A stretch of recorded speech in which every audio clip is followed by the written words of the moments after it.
For this week's history video, let's continue the series we started last week of why the Soviet Union fell. And last week we talked about how, because the system was geared to rewarding political power, not rewarding purchasing ability, that people couldn't get real money to pay for anything as a result of their work. They would get money, but they couldn't spend it anywhere because they couldn't shop in the right stores. They wouldn't be given the right consumer products. And therefore, money lost its value. And the question was, why work? Well, Stalin had an answer to that.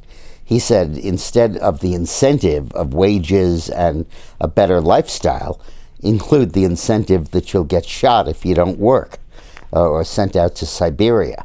And he replaced consumerism with terror as the essential motif of the communist system.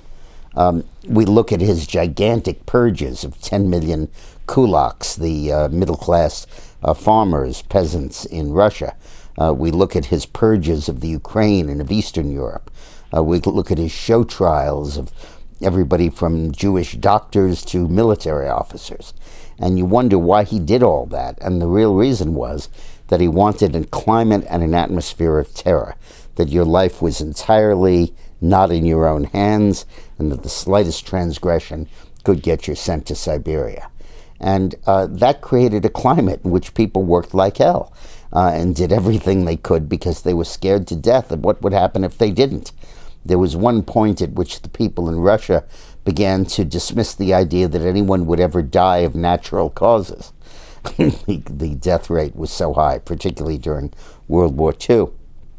But then when Khrushchev came in and rolled back the Stalinist terror, denounced it, and announced that the government would no longer use terror as a routine tool, people were still sent to Siberia. There were still executions.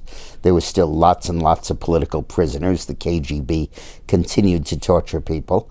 But it was not the routine tens of millions of people that Stalin did.